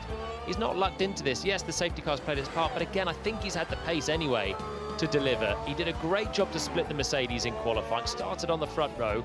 Lewis Hamilton is back. Well, that's the thing with sports.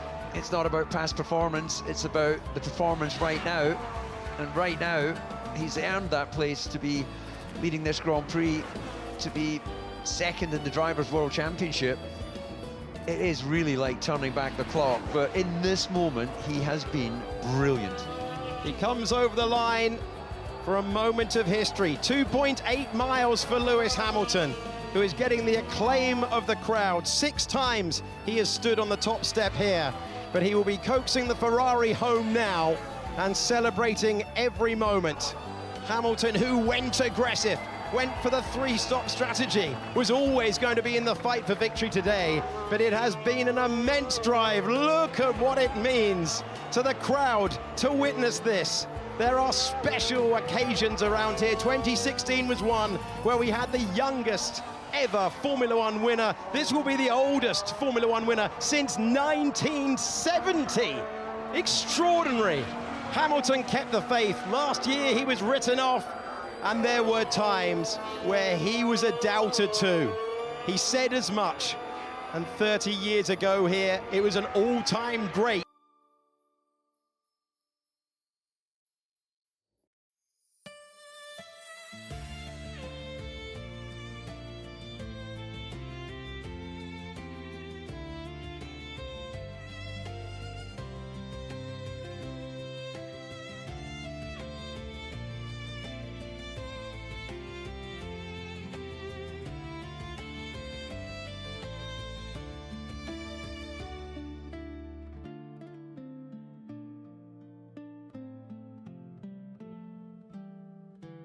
winning his first Grand Prix for Ferrari.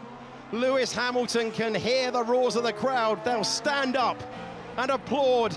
An amazing moment. It's all just a little bit of history repeating, but make no mistake, it's more history for Hamilton. Lewis Hamilton wins a Grand Prix for Ferrari. His first Ferrari Grand Prix victory comes in Spain. 106 victories. The new record to beat in Formula One. A legend forged in silver resumes in red. Hamilton wins for McLaren, for Mercedes, and now Ferrari in Formula One. Russell claws back 18 points in the World Championship battle, and it's an all-British podium in Formula One for the first time since 1968.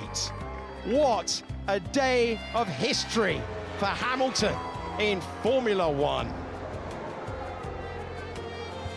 Fred Vasseur, absolutely elated. How many times has Hamilton credited Vasseur as the reason that he joined the team? The bombshell move, no podium last year. His worst ever career year in Formula One a year ago. And wind on the clock. He's heading to the top step. What a race, what a moment. You could just see Fred just taking a moment to drink it in. Well done, Lewis, well done. Finally, you deserved the first year that we will always remember. Thank you. Congratulations with you. Good job. Ciao ragazzi. Grazie a tutti. I'm Marinello. Thank you so much. You've helped me achieve this dream, and I can't thank you enough. Thank you for everyone pushing so hard back at home. I'm so proud of you. And to my family, I love you. And to the fans, thank you for continuing to remind me who I am. Couldn't have done this without you. Grazie. Grazie a te, Luis. Sporting icon gets to 40. You just don't know how many times you're going to see a moment of magic. That middle stint where he just eroded the Mercedes advantage. Absolutely the Hamilton that we used to see in Formula One. And he continued it all the way to the flag.